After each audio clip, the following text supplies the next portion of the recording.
नमस्कार, म रारा सैजु।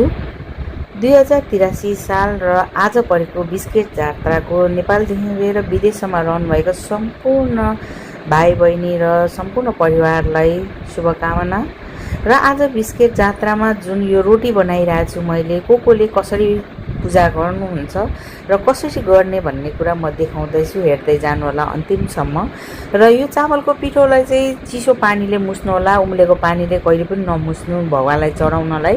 र चिसो पानीले मुसेर यसमा ल्वाङ, सुकमेल, चिनी, नरिवल राखेर मुस्ने र यसरी हामीले चाहिँ नाक, आँखा, कान, मुख सबै बनाउने। भैरव देवतालाई जहिले पनि यसरी मुख बनाउनु पर्छ र मुख बनाएर यसको चारैतिर काटेर बिचको भाग चाहिँ चढाउनु पर्छ। र जहिले पनि हामीले भैरवलाई चढाउँदाखेरि दुईटा चढाउनु पर्छ, जोडा चढाउनु पर्छ। एउटा मुख नाक राखेर बनाउने र एउटा सादा हामीले राख्नुपर्छ, किनभने भैरवसँग सधैँ देवी भगवान बसेको हुन्छ। किनभने देवी भगवान भएको छैन, देवीको सधैँ माथि शिरमा चाहिँ भैरव हुन्छ भने भैरवको मन्दिरमा सधैँ देवी भगवान हुने भएकोले यो जोडी चढाउने गर्नुपर्छ। र हामीले ठ्याक्क यो सादा र निस्किने बेलामा हामीले घरबाट यसरी कुमार भगवानको पूजा गरेर निस्किनुपर्छ। धन्यवाद। नमस्कार, म रारा सैजु।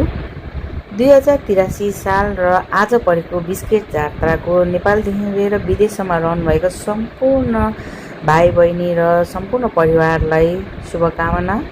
र आज बिस्केट जात्रामा जुन यो रोटी बनाइरहेको छु मैले, कोले कसरी पूजा गर्नुहुन्छ र कसरी गर्ने भन्ने कुरा म देखाउँदैछु, हेर्दै जानु होला अन्तिमसम्म। र यो चामलको पिठोलाई चाहिँ चिसो पानीले मुस्नु होला, उम्लेको पानीले कहिले पनि नमुस्नु भगवानलाई चढाउनलाई। र चिसो पानीले मुसेर यसमा ल्वाङ, सुकमेल, चिनी, नरिवल राखेर मुस्ने र यसरी हामीले चाहिँ नाक, आँखा, कान, मुख सबै बनाउने। भैरव देवतालाई जहिले पनि यसरी मुख बनाउनु पर्छ र मुख बनाएर यसको चारैतिर काटेर बिचको भाग चाहिँ चढाउनु पर्छ। र जहिले पनि हामीले भैरवलाई चढाउँदाखेरि दुईटा चढाउनु पर्छ, जोडा चढाउनु पर्छ। एउटा मुख नाक राखेर बनाउने र एउटा सादा हामीले राख्नुपर्छ, किनभने भैरवसँग सधैँ देवी भगवान बसेको हुन्छ। किनभने देवी भगवान भएको छैन, देवीको सधैँ माथि शिरमा चाहिँ भैरव हुन्छ भने भैरवको मन्दिरमा सधैँ देवी भगवान हुने भएकोले यो जोडी चढाउने गर्नुपर्छ। र हामीले ठ्याक्क यो सादा र निस्किने बेलामा हामीले घरबाट यसरी कुमार भगवानको पूजा गरेर निस्किनुपर्छ। धन्यवाद।